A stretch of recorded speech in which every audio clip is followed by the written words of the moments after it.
Hello, my noble band of outlaws. Outlaw Samurai coming at you live with a video. Well, as many of you know, I have become a rather large, continuous viewer of Michael Rizzo's videos as of late. If you don't know who Michael Rizzo is, he is the one that usually does most of the reviews on the big Bowie knives and Marshall knives. Also, he runs Michael Rizzo's Sword Hospital and is the author of Red Planet. I haven't actually read the book, but it's always in his intro video. But in any case, whenever he does knife tests and shit, he uses what he calls a lapel, which is his brown paperback cardboard backed up by wood, backed up by more cardboard thing. As I try to say it's what he calls it. Well, if you have paid attention to the title of this video, you'll know that he goes off camera for one moment. I made my own lapel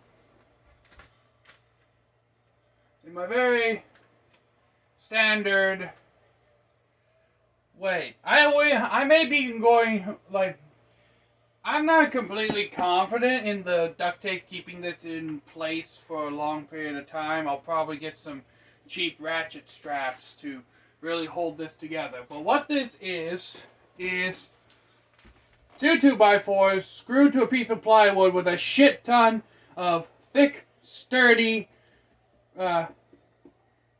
furniture box grade cardboard is the best I can describe it. This is dense. Like, just listen. Outlaw doing some speed bag training. This might actually be able to double as a punching bag.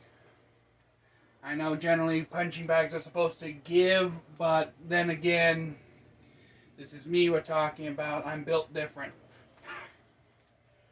But, as I usually do with such things, we cannot have our own lapel on the Outlaw Samurai channel without giving it a proper name. And I have thought long and hard, bringing in the wisdom of the ancients, and the Valkyries above have told me that its name shall be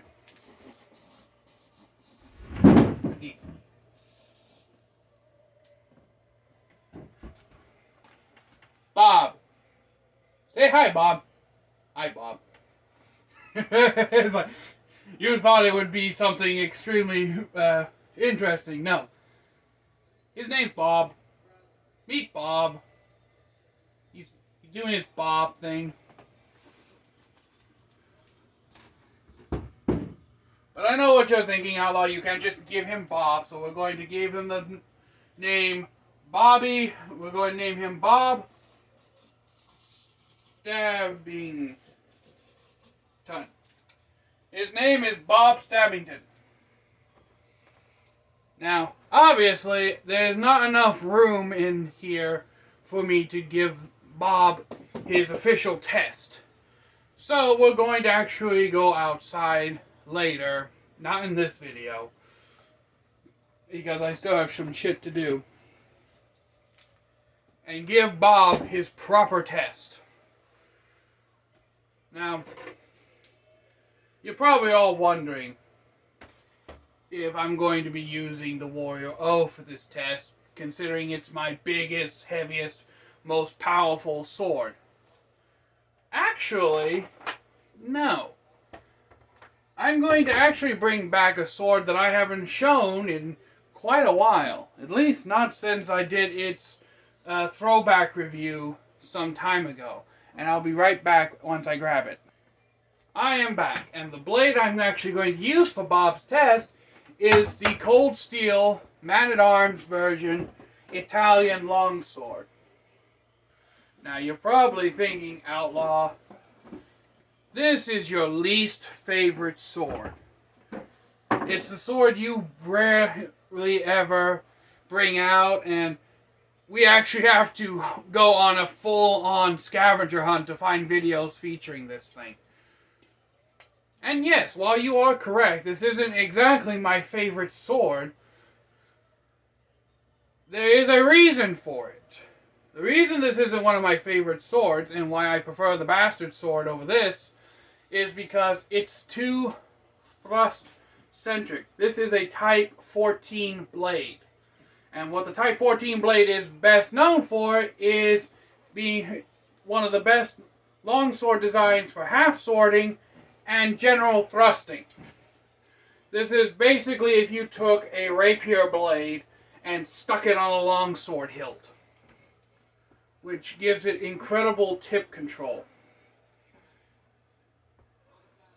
Hell, I've even been tempted to use this as cross-training if I wanted to start learning rapier techniques. And to tell you the truth, I've actually been considering blunting this thing to use as a steel training sword.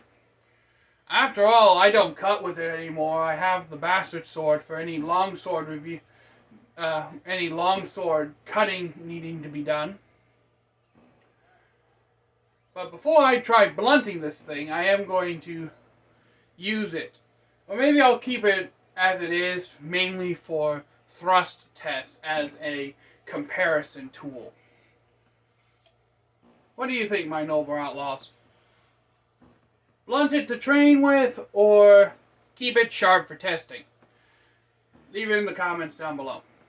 But yes, I will be using the Italian longsword because of its thrust-centric blade to give Bob his proper testing. But if you thought the Warrior O wasn't going to get its licks in, you thought wrong. And obviously, honestly, the way I have Bob set up is I could also probably try slashing at him. Like standing in front of him and slashing. Or duct taping some kind of target to his face. Bob may become more useful than I originally thought, just for a stabby thing. But I don't want this video to be extremely long. So until next time, my noble band of outlaws, Outlaw Samurai tells all y'all be crazy rednecks, be safe and use your weapons. I'm out, peace, and look forward to the testing of Bob.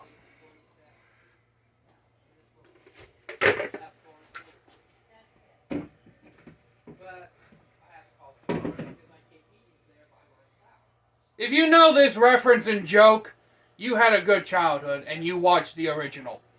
I'm out. Peace.